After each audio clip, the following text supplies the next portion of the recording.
Hello everyone, this is David and welcome to week 9.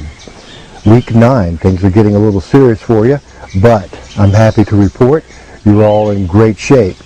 You've been writing this paper one step at a time, from your bibliography to your research question, from your literature review to your outline last week. And that's exactly how it's supposed to be done. Now this week, you're going to take one more little step.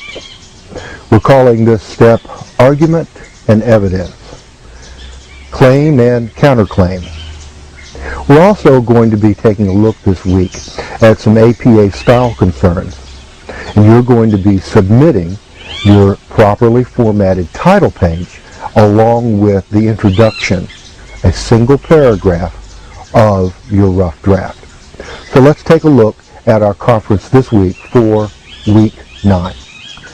Now in this first thread, I'm going to have you take a look at those 3 websites there to kind of get in your head what the different rules are for argument, what some of the different kinds of evidence are, and what you can do with that different kinds of evidence in order to support the different kinds of claims that you have. Then after that, what I want you to do is to go ahead and post one of your claims and the support that you have discovered for that claim. And I've got an example here for you from evidence-based practices in the nursing profession. There's the thesis, nurses should follow evidence-based policies and procedures, and there is claim number 1, in other words, an argument. And here it is. Using evidence-based practices and procedures will improve the quality of care, resulting in better patient outcomes. Then there is a paragraph of support. This support contains data. The support contains arguments. The support contains references.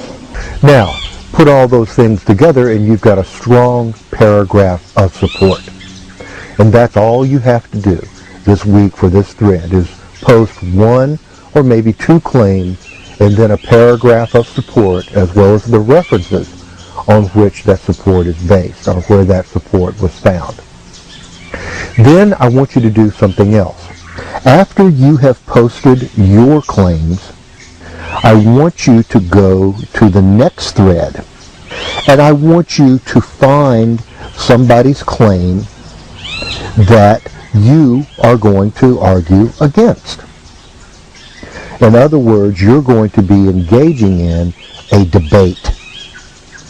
After this person has posted their evidence, their support, and their references, then you are going to argue against it. You can look up the references if you want. You can read what other people outside of this student author has said. But I want you to come up with something that is strong, a strong counterclaim against the claim that your classmate is making. And what that does, it challenges your classmate to fill in any holes in his or her arguments or his or her claims. It will also let that classmate know to what extent there is validity, solidity to those claims. So let's engage in a collegial debate. No acrimony, please. Stay focused on the topic. Stay focused on the claim. Stay focused on the evidence. And let's do some back and forth here and see how well your claims hold up. Now, the next thing I want you to do is to focus on your title page, your APA title page. So let's take a look here at the thread number 3 called Post Your Title Page Here. Now when you open up this thread, Post This Title Page Here, you're going to first see a great big image of a sample APA title page. And I want your title page to look exactly like that.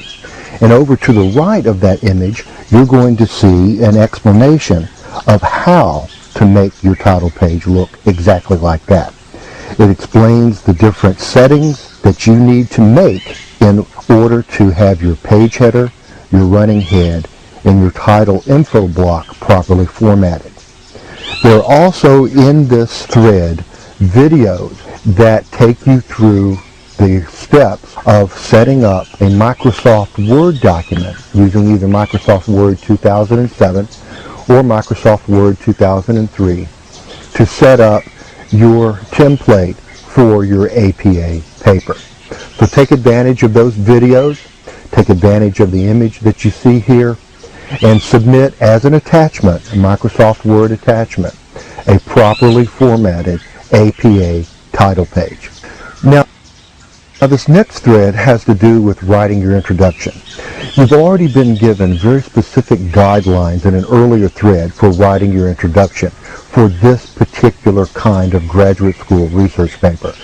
Remember those instructions about creating a research space that identifies the hole that your research is filling and that leads down to your thesis statement.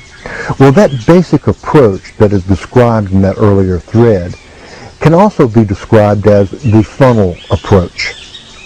And if you look at the first video here in this How to Write a Great Introduction, you will see the funnel approach explained in one of our multimedia tutorials from the Effective Writing Center.